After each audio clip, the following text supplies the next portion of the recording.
Welcome to Be the Light 365 Church. I'm Pastor Jake. And this week we're going to start doing something every Friday. And what we're going to do is called a week in review.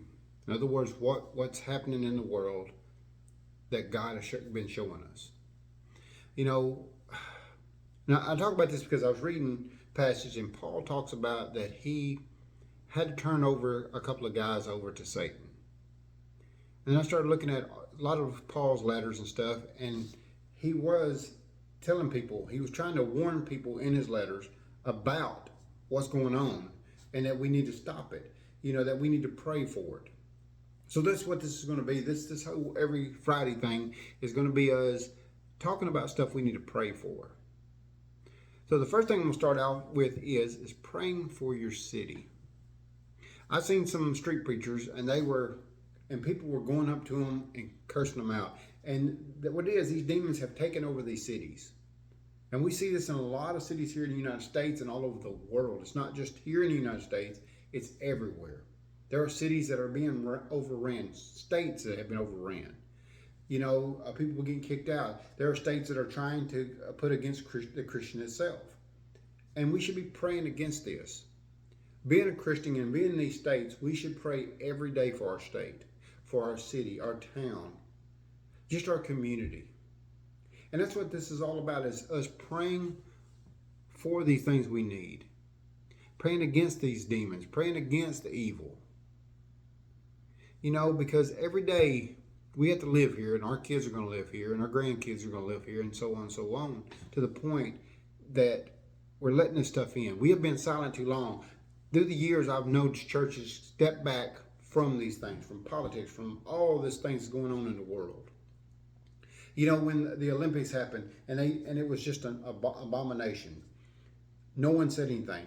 No one come. Preachers stepped back from it. We didn't even say anything, and I just started thinking, wait, why didn't we say something? And that's what this is about. We need to be praying for our cities. We need to be praying for the things around us.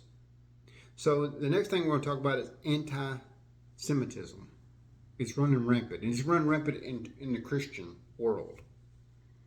I hear Christians say, and I even had a guy tell me this one time. He said, Israel was destroyed by God, and he's going to do it again.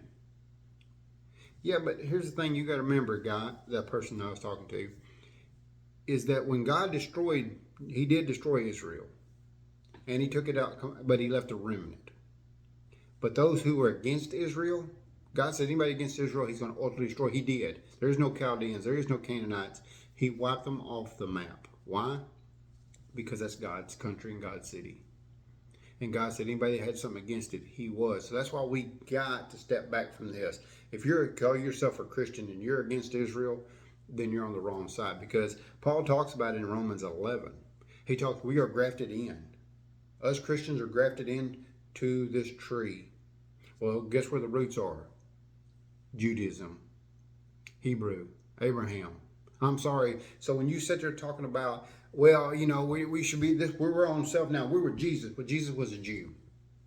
Jesus' followers were Jews.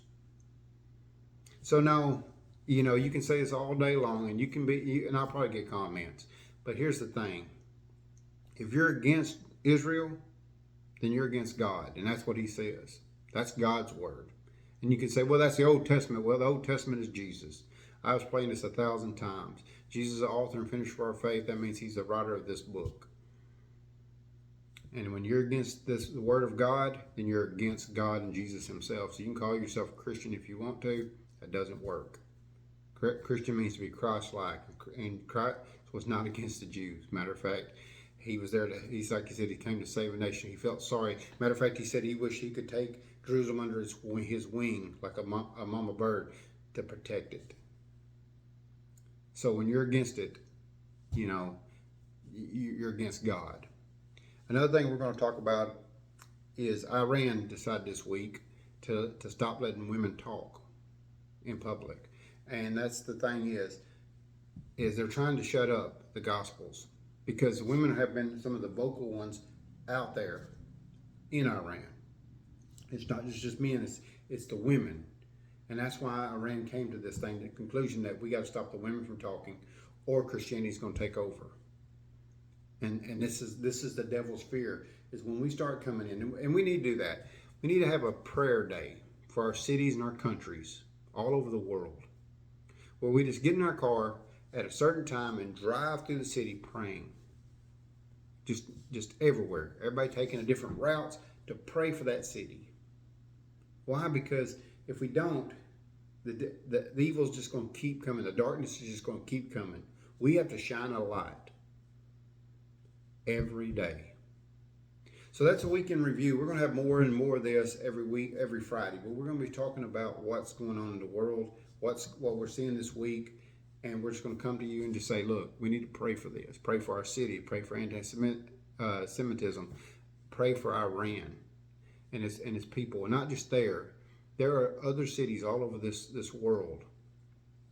And there are countries that believe in God and in Jesus that are being attacked every day. There are people our brothers out there fighting the good fight. So we need to join it. We need to get off the benches and start playing the game. Start running the race, as Paul says.